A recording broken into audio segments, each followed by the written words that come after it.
Hi everyone, welcome to techie Aditya. Previous వీడియోలో మనం relational operators గురించి చూసాం. రిలేషనల్ ఆపరేటర్స్ తర్వాత లాజికల్ ఆపరేటర్స్ చెప్పాలి, కానీ దానికన్నా ముందు మనం కండిషనల్ స్టేట్మెంట్స్ నేర్చుకుంటే చాలా యూస్ఫుల్గా ఉంటుంది. సో కండిషనల్ స్టేట్మెంట్స్ అంటే ఏంటి? Let's get into the topic. Conditional statements అంటే ఎప్పుడైనా ఒక స్టేట్మెంట్ అంటే ఒక లైన్ ఆఫ్ ప్రోగ్రామ్ అనమాట. స్టేట్మెంట్ ఎగ్జిక్యూట్ చేసేటప్పుడు ఒక కండిషన్స్ ఉంటాయి. ఆ కండిషన్ ట్రూ అయితే ఒకటి ఎగ్జిక్యూట్ అవ్వాలి, ఒక ఫాల్స్ అయితే ఇంకో స్టేట్మెంట్స్ ఎగ్జిక్యూట్ అవ్వాలి. అలాంటప్పుడు ఈ కండిషనల్ స్టేట్మెంట్స్ వాడుతున్నాం. కండిషనల్ స్టేట్మెంట్స్లో టైప్స్ ఏంటంటే ఇఫ్, సింపుల్ ఇఫ్ అంటారు దీన్ని. సింపుల్ ఇఫ్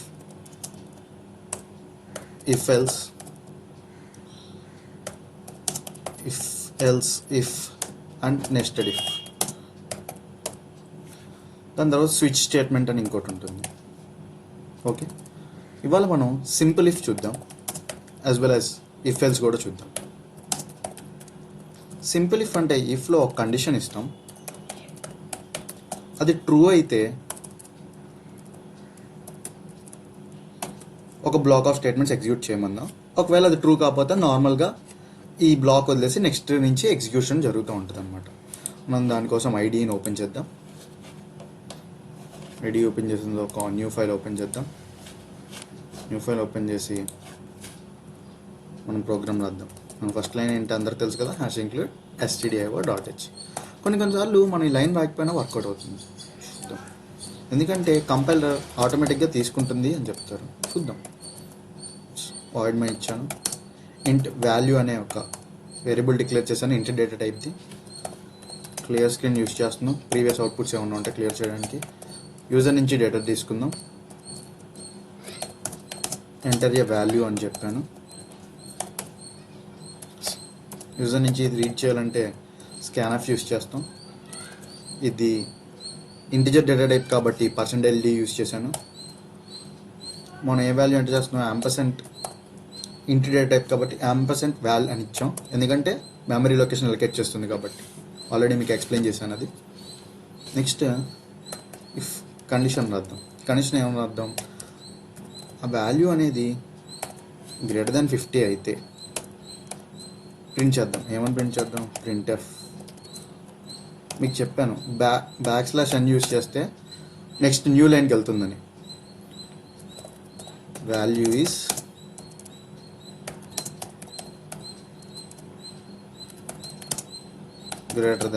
>50 అని ప్రింట్ చేద్దాం. ఓకే, మామూలుగా ఇదైతే కండిషన్ లోపల. మామూలుగా ఏం ప్రింట్ చేద్దాం, అసలు ఎంటర్ చేసిన వాల్యూ ప్రింట్ చేద్దాం.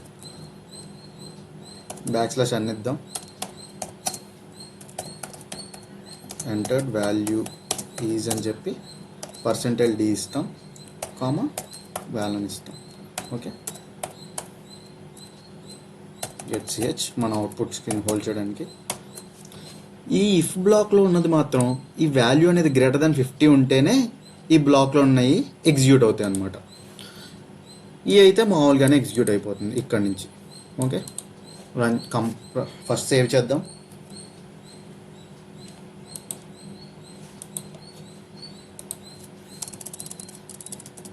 సింపుల్ ఇఫ్ కాబట్టి సింపుల్ _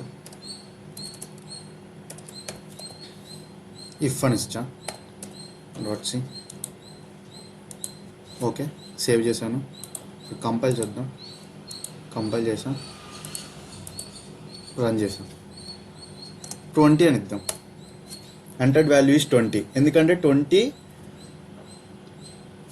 >50 కాదు కాబట్టి ఈ లైన్ ఎగ్జిక్యూట్ అవ్వాలి. ఇప్పుడు 50 కన్నా పెద్ద వాల్యూ ఇద్దాం.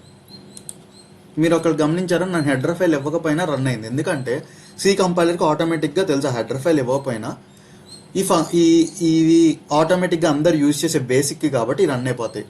కొన్ని మెయిన్ ఫంక్షన్స్ కానీ ఒకవేళ మీరు తర్వాత వచ్చే స్క్వేర్ రూట్ అలాంటి యూజ్ చేయాలంటే math.h అనే హెడర్ ఫైల్ యూజ్ చేయాలి.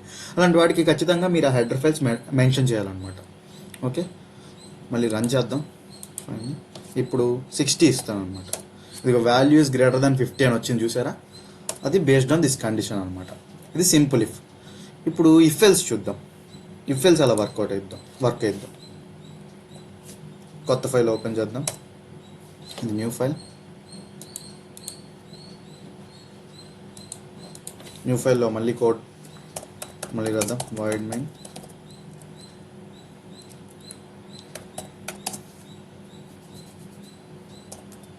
ఒక వాల్యూ తీసుకుందాం.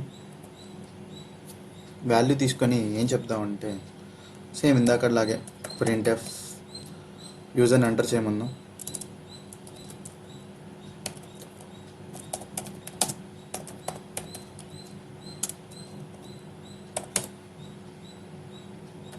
వాల్యూ ఎంటర్ రీడ్ చేయాలంటే స్కాన్ఎఫ్ యూజ్ చేస్తాం. %ld యూజ్ చేసాం. %val అనేది ఇచ్చాం. ఇక్కడ ఏం చేస్తాం, ఇఫ్ కండిషన్ ఇచ్చా. ఇఫ్ కండిషన్ ఏమని ఇచ్చా, వాల్యూ <50 ఉంటే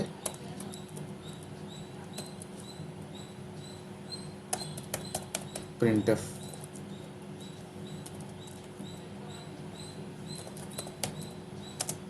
value is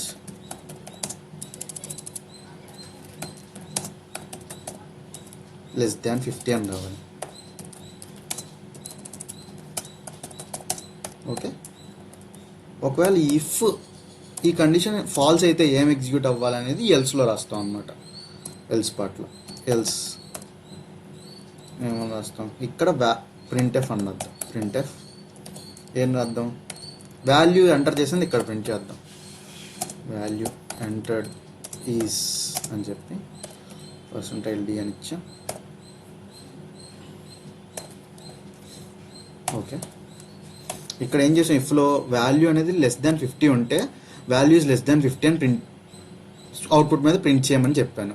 ఒకవేళ ఈ కండిషన్ ఫెయిల్ అయితే ఎల్స్లోకి వచ్చేసింది. వెంటనే ఎల్స్లోకి వచ్చేసి ఎంటర్డ్ వాల్యూ ఈజ్ అని చెప్పి ఆ వాల్యూని ప్రింట్ చేస్తుంది అనమాట.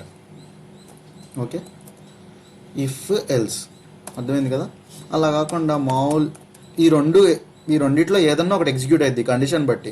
అలా ఈ రెండు ఎగ్జిక్యూట్ అయిన తర్వాత మామూలుగా ఏమన్నా ఎగ్జిక్యూట్ అవ్వాలంటే ఇక్కడ రాయొచ్చు ఎండ్ ఆఫ్ ద ప్రోగ్రామ్ అని రాస్తాం.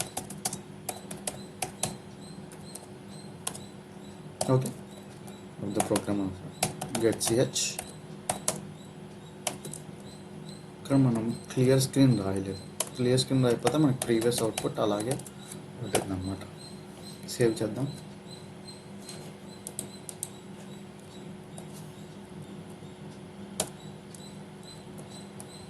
ఇఫ్ ఎల్స్ అని సేవ్ చేద్దాం. If else .c. Okay. Save చేసాం. కంపైల్ చేద్దాం. కంపైల్ కంపైల్ చేసాం. ఇప్పుడు ఫస్ట్ వాల్యూ <50 ఇస్తా. 30 ఇచ్చాను అనుకోండి. వాల్యూ <50 అని వచ్చింది. దాని తర్వాత ఎల్స్ కండిషన్ ఎల్స్లో ఉన్న పార్ట్ ఎగ్జిక్యూట్ అవ్వాలి. ఎందుకంటే ఇది ట్రూ అయింది కాబట్టి ఈ వాల్యూస్ <50 అనేది ప్రింట్ అయింది. ఎండ్ ఆఫ్ ద ప్రోగ్రామ్ అని ప్రింట్ అయిపోయింది. అంటే ఈ కండిషన్ ట్రూ అయితే ఇది ఎగ్జిక్యూట్ అయిపోయింది. దాని తర్వాత ఎల్స్ వదిలేసింది. ఈ మామూలు ఇది ఎగ్జిక్యూట్ చేసింది అనమాట. ఇప్పుడు వాల్యూ <50 ఇస్తా. చూద్దాం. వాల్యూ 60 ఇచ్చా. వాల్యూ అంటే 60 అని వచ్చింది. ఎండ్ ఆఫ్ ప్రోగ్రామ్ వచ్చింది. These are the examples for if. Simple ఇఫ్కి ఒక ఎగ్జాంపుల్ చూసాం, ఇఫ్ ఎల్స్కి ఒక ఎగ్జాంపుల్ చూసాం. దీని తర్వాత నెక్స్ట్ వీడియోలో మనం nested if and if else if కూడా చూద్దాం. మీకు కంటెంట్ కనుక నచ్చినట్టయితే లైక్ చేయండి. అలాగే మీ ఫ్రెండ్స్కి ఎవరికైనా షేర్ చేయండి. ఛానల్ని సబ్స్క్రైబ్ చేసుకోండి. Thank you.